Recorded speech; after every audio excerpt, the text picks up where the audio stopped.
Bismillah ar-Rahman ar-Rahim. Salam alaikum wa rahmatullahi ta'ala wa barakatuhu. Que la paix soit avec ceux qui veulent la paix, qu'elle leur soit accordée ici et dans l'autre monde où on se verra tous. Quoi qu'il arrive, c'est un rendez-vous que personne ne manquera. Sois ce que tu peux être. Kunu hijaratan aw hadida, Dieu nous dit. Soyez de la ferraille ou soyez des pierres. C'est un rendez-vous que vous ne manquerez pas. La seule vérité qu'il peut y avoir dans ce monde sur laquelle tout le monde est accordé, qu'il soit croyant ou pas, riche ou pas, gros, maigre, grand, brun, blond, rouge, noir, il mourra, quoi qu'il arrive. Peu importe le temps que tu vas vivre, tu vas mourir. Et mourir, c'est passer de l'autre côté. Passer de l'autre côté, c'est un sens unique. Retour ici? Non. Celui qui a péché, a péché. Et celui qui est rentré bredouille ne mangera pas de poisson. C'est la loi. C'est la loi qui a été mise au point. Tout le reste qui est autour, c'est ce que tu emporteras avec toi. Qu'est-ce que tu as fait? Tu as été riche? D'accord. Je vais vous parler de quelqu'un qui a vécu pendant la prophétie de notre prophète Mohammed sallallahu alayhi wa sallam à Quraysh. Alors, Dieu parle de lui sans le nommer, mais il est évoqué sur 3 versets, dans 3 sourates, et beaucoup de versets, pas un seul. Le plus connu, enfin tous ils sont connus pour les gens qui lisent le Coran, mais celui-là, il dit « Dharni wa man khalaqtu wahidan » Vous inquiétez pas, je vais vous traduire. Kams, Kakams, je traduis. Tu ne peux pas dire que je ne traduis pas. D'accord? Dharni wa man khalaqtu wahidan wa ja'altu lahu malan mamdouda wa banina shuhuda thumma yatma'u an azida kalla sa'urhiquhu su'uda. Je vais vous traduire ça. Et puis peut-être qu'après, si on a le temps, on a toujours le temps de voir qu'est-ce qu'il attend dans le sens unique de l'autre côté. Nous parlons d'une seule personne, mais cette personne, comme elle est évoquée dans le Coran, c'est un miroir pour toi. Est-ce que tu t'y retrouves dans cette personne? Et est-ce que tu reconnais ces choses-là qui sont dites pour tout le monde, que tu sois riche ou pauvre? Dharni. Le prophète alayhi salatu wassalam a eu une intercation avec un dénommé Al-Mughira. Al-Walid ibn al-Mughira. Son prénom c'est Walid. Et son père il s'appelle Al-Mughira. Ils sont connus dans Quraysh parce qu'ils étaient riches et puissants. Parce que Quraysh à l'époque, c'est la Mecque, les gens de la Mecque qui s'appelaient les Quraysh. Une tribu qui s'appelle Quraysh qui a habité au temps d'Ismaïl et qui a vu cette Mecque se développer à fur et à mesure du temps jusqu'à ce que la prophétie est arrivée de Mohammed sallallahu alayhi wa sallam, qui va développer une autre Mecque qu'on connaît jusqu'à aujourd'hui. Il y a les gens qui ont la noblesse, comme la famille de notre prophète, alayhi salatu wassalam, avait la noblesse. Le grand-père de notre prophète était le chef de Quraysh. Mais il n'était pas riche. Il était respecté par sa sagesse, sa carrure. Il imposait.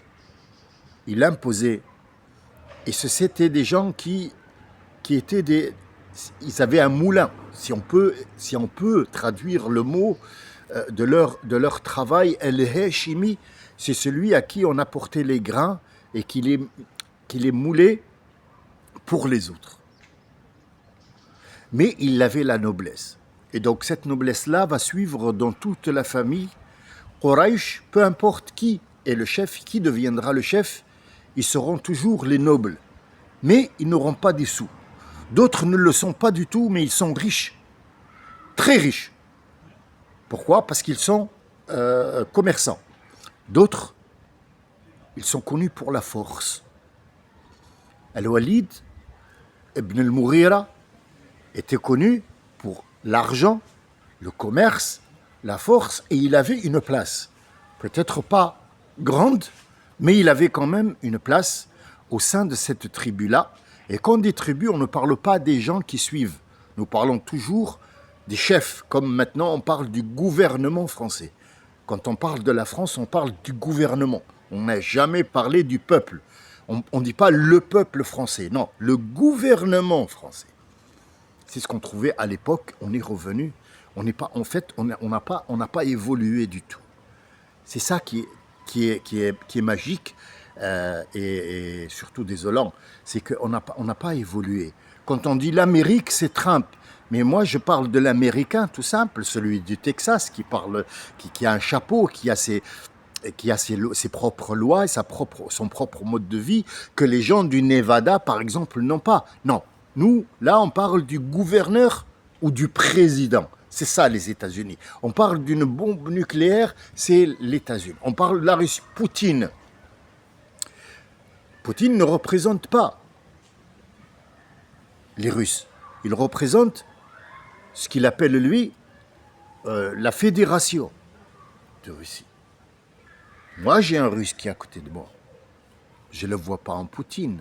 Je vois en lui une personne qui a une autre culture.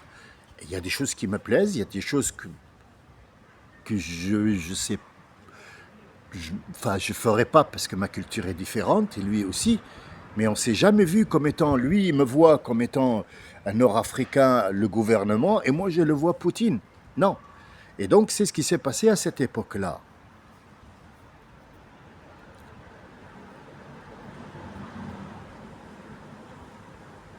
Al-Walid ibn al-Mughira était à deux doigts de rentrer dans l'islam avec Mohammed. Il a entendu les paroles et il a réfléchi. Il s'est rétracté, mais il est revenu, il a réfléchi. Il a dit ces mots sont bien, sauf que sa carrure au sein de cette tribu ne lui donne pas l'autorisation de suivre Mohammed. Sinon, elle va perdre sa place, sa dignité, ses ancêtres, son nom et son argent. Je suis en train de vous traduire ce que Dieu dit sur lui, comment il nous a dit. Il nous a dit ce que je viens de vous dire maintenant. Il est écrit dans un verset. Innahu fakkara wa qaddara. Thumma. C'est ce que je viens de traduire là.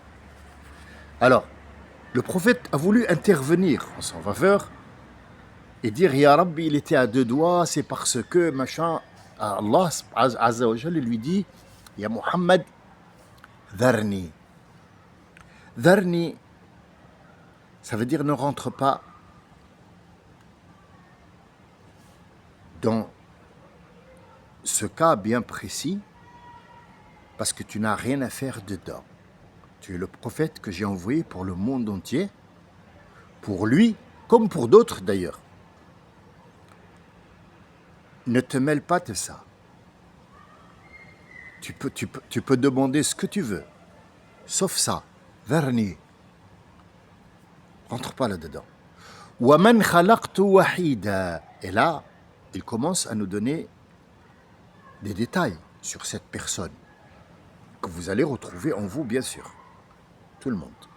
خَلَقْتُ وَحِيدًا. Je l'ai créé pas seul, ça veut dire il n'a pas de frères et sœurs. C'est pas vrai, il en avait des sœurs et des frères. Wahidan, ça veut dire je l'ai créé, j'ai pris le temps. Astaghfirullah al-azim, ce sont des mots qui ne peuvent pas être dits quand on parle de Dieu Azza wa Jal. Mais moi, je me permets, sachant que peut-être Dieu va me réprimander pour ça, mais j'essaie que les gens puissent comprendre avec des mots très simples. Parce que c'est très important ce que je suis en train de raconter là. Tout le monde est concerné. Qu'il soit non-créant ou mécréant ou non-croyant ou ce que vous voulez ou un stylo à billes, c'est pareil pour moi. Dharni wa man khalaqtu wahidan. Wahidan, ça veut dire chacun de nous, Dieu lui a donné le temps, il lui a consacré un temps pour lui faire cette façade que vous voyez, ce caractère et tout ce corps où il y a des millions de cellules et des génétiques à gogo pour faire de lui ce qu'il est aujourd'hui ou ce qu'il a été avant de mourir ou ce qu'il va être quand il va naître, celui qui n'est pas encore né. Ça, c'est la description simple du mot wahida. On peut aller plus loin. Bien sûr, le Coran, c'est des portes que tu ouvres qui ne se ferment jamais. Et à fur et à mesure que tu ouvres, et à fur et à mesure que tu découvres un autre sens. Mais le sens, tout simple pour les gens simples comme moi, peut-être moins que moi, peut-être un peu plus que moi, on est tous dans le même bain. Le mot simple, Dharni wa man khalaqtu wahidan, laisse-moi cette affaire, elle ne concerne que moi. Et cette personne à qui j'ai donné de la valeur et je l'ai créée. Ça c'est la création. On peut aller plus loin dans la création. Oui, la beauté, le machin, le charme, ce qu'il a. Parfois, il y a des gens qui vendent leur voix, il y a des gens qui vendent leur intelligence, il y a des gens qui vendent ce qu'ils ont dans les doigts, il y a des gens qui vendent leur corps. L'être humain est un monde à lui tout seul. Oh, s'il le savait, mais on ne le sait pas. ذرني ومن خلقت وحيدا وجعلت له مالا ممدودا. Alors, l'explication qui était venue, quand je vous parle de l'explication, ça veut dire les gens qui nous ont précédés, qui s'appellent imam, ou alors Meddebou, un truc comme ça, professeur, il est venu, il nous a donné une petite explication, allez hop, tu dégages, ouais, parce qu'il avait beaucoup de sous. Non, tout Quraysh était riche. Toute la Mecque est riche jusqu'à aujourd'hui. Jusqu'à aujourd'hui, vous en avez la preuve, il n'y a aucun Saoudien qui travaille. Trouvez-moi un seul Saoudien d'origine arabe, d'origine arabique, parce que saoudique c'est une famille, Saoud, c'est une famille. Donc ils ont pris la monarchie, ils se sont mis au roi, et il a dit c'est l'Arabie saoudite, c'est à moi. Donc nous ne parlons pas de l'Arabie saoudite, mais trouvez-moi un seul, mais quoi, qui travaille. Aucun. Ils sont tous riches. Ils s'appellent l'Arab, les Arabes. Les autres, ceux qui vivent avec eux et qui sont à la Mecque, ce sont des Arabes, à moins qu'ils soient de la famille des Arabes. Ça sera un Arabi, ça veut dire c'est quelqu'un qui a été arabisé et non pas arabe d'origine. Ces Arabes-là, trouvez-moi un seul Arabe pur qui travaille. Aucun. Ils étaient tous riches. Donc ici, on m'explique que Al-Walid ibn al-Mughira, ce monsieur-là, qui a son mot à dire dans Quraysh, il était riche. Je vous dis qu'il y a plus riche que lui de 50 millions de fois. Comme l'oncle du prophète, Abu Lahab, qui avait la possession de la clé de la Mecque et qui mettait 375 faux dieux dans la Mecque, et il prenait le loyer de leur séjour dans cette Mecque-là, à l'époque. Donc nous ne parlons pas de richesse personnelle. Ja'altu lahu malan mamdouda. Tous, on a du mal mamdoud. Quelqu'un qui travaille dans la société, qui a une paye, et après la paye, nous parlons tous d'un fait absolu. Dans l'absolu, nous parlons. Nous parlons comme si nous n'avons pas de croyance et que c'était un dû, et un dû qui va avoir lieu. On va ouvrir des guillemets et on va mettre ce que nous racontons là. Disons que c'est un dû et que c'est vrai, il ne va pas mourir et que c'est un fait. C'est un fait qui va avoir lieu. Cette personne va travailler 40, 50 ans, puis après, il va avoir ce qu'on appelle une retraite, jusqu'à ce qu'il atteigne les 90 ans. On va se permettre, ce scénario. 90 ans, et après, il va mourir, et ce qu'il possède de maison, ou il a possédé, ou il n'a pas possédé, passera à ses enfants. Ça s'appelle al-mad, al-mamdoud. Al-mamdoud, c'est quelque chose c'est un tapis qui lui est déroulé. Alors, il y a des gens, maintenant on ferme le guillemets, et on revient à la réalité, il y a des gens qui travailleront 20 ans et après il va mourir. Il y a des gens qui vont mourir quand il était jeune, ou il y a des gens qui vont mourir quand ils sont bébés. Il y a des gens qui vont mourir à 120 ans. Peut-être ils se comptent sur les doigts de la main, mais ils existent. Oui, ils existent. Le français normal, qui n'a aucune croyance, ou qui est un chrétien, ou tout simplement, ou un simple crétin, comme il en est pour nous aussi, il y a plein de crétins, te dira, moi j'ai travaillé, j'aurai ma retraite, c'est un dû. Donc il rentre dans les guillemets qu'on a fermés là-bas. Donc, il nous a tous donné, j'ai fait en sorte que, il y a des lois qui vont se faire sur la terre quand il sera vivant pour qu'il y ait un tapis qui se déroule devant lui. Son tapis finira lorsqu'il mourra. Mais disons que par exemple pour Johnny Hallyday, qui ne connaît pas Johnny Hallyday, jusqu'à aujourd'hui, lui il n'existe plus, mais son tapis, c'est ses enfants qui marchent dessus jusqu'à aujourd'hui, et leurs enfants auront toujours les droits sur ces chansons-là. Il a vendu juste sa voix. Voilà. Bien. وجعلت له مالا ممدودا وبنين شهودا. Alors, al-banin, quand on était jeune, on nous a expliqué que c'est les enfants. Alors, je ne crois pas que Dieu se soit trompé de mots, mais enfant, aouled, ou alors enfant. Pourquoi on dit autre chose si on parle des enfants? Pourquoi on dit table? Si on parle des enfants, on dit les enfants. En arabe littéraire, al-banin, ça pourrait être les enfants, mais là on parle que du genre masculin. Donc ici, les femmes, les filles ne sont pas évoquées. Donc le mot n'est pas bien expliqué, n'est pas bien traduit. Al-banin, ça pourrait être le fait qu'il ait des enfants. Ça, c'est banin. Le fait qu'il va construire une école, une mosquée, une maison, une route, une faculté, un immeuble, un lieu de travail, une usine, tout ça, ça s'appelle banin, min al-bina. Et il va faire un commerce. Il y a des gens qui vont construire un avenir.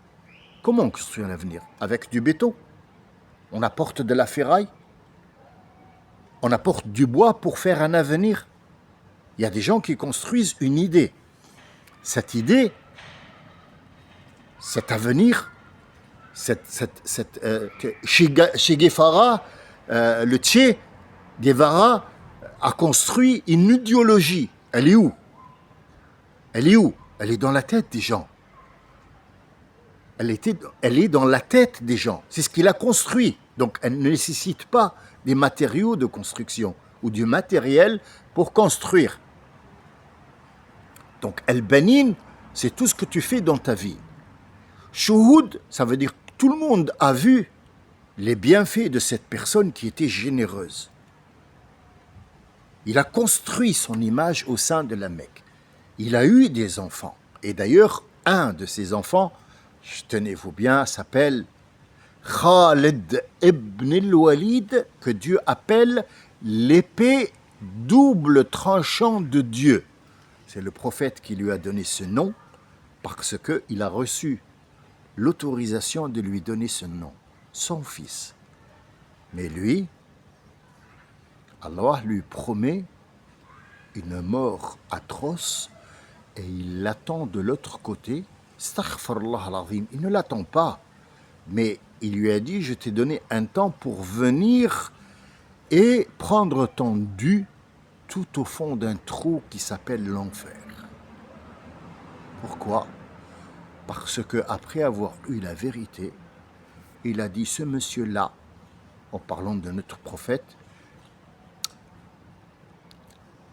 c'est un poète et tout ce qu'il dit, c'est des mensonges. Il a appuyé l'idée de tuer Mohammed sallallahu alayhi wa sallam.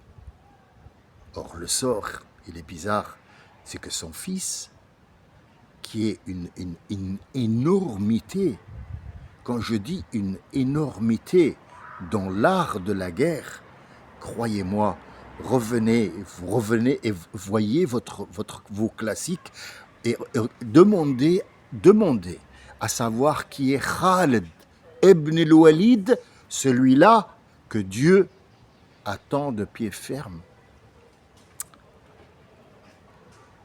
وَجَعَلْتُ لَهُ مَالًا مَمْدُودًا وَبَنِينَ شُهُودًا ثُمَّ يَطْمَعُ أَنْ أَزِيدَ.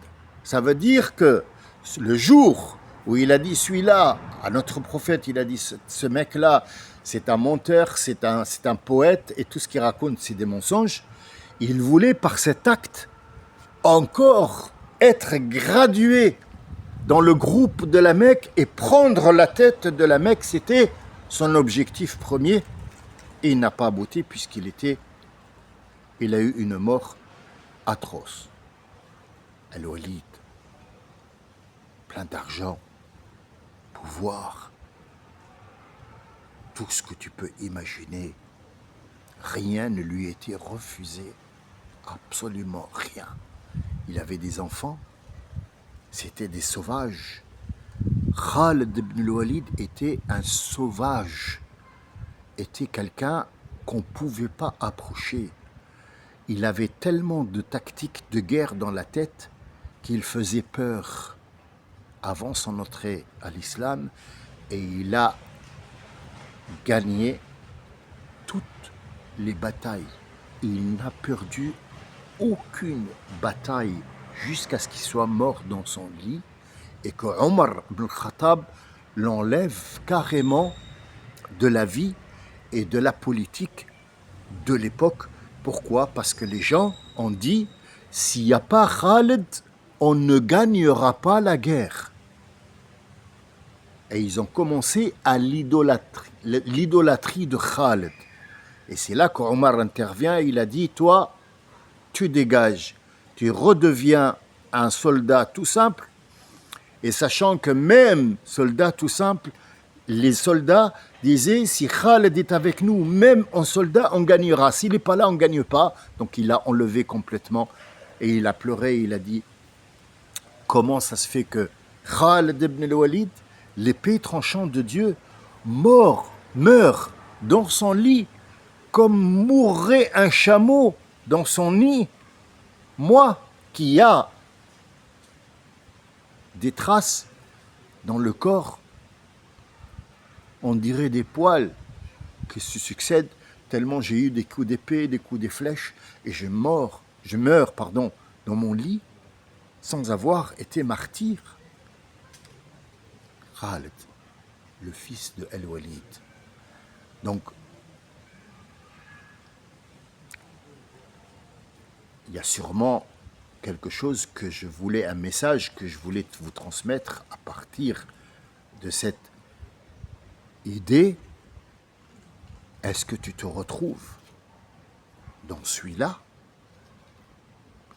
ou tu te retrouves dans celui-là? Moi, ce que j'ai vu, personnellement, j'ai vu que des Walid ibn al-Mughira, aujourd'hui, il y en a beaucoup. À leur tête, il y a Monsieur l'homme orangé, l'homme au teint caca, qui, quand on met ce verset sur lui, hashallah, pour ne pas salir le verset, mais il lui ira comme un grand. Donc sachez que toute personne qui se reconnaît là-dedans, il y a le rendez-vous qui ne manquera pour rien du tout. Ce rendez-vous-là, que tu ailles combattre ou pas, que tu sois riche ou pas, que tu sois important dans ta société ou pas, que tu aies des voitures, que tu aies des maisons, que tu aies beaucoup d'argent et d'influence au sein de la société qui te vénère, tu as un rendez-vous. Tu ne le manqueras pas. Je vous laisse méditer là-dessus, parce que moi, je l'ai déjà fait. Salam alaikum wa rahmatullahi wa barakatuh.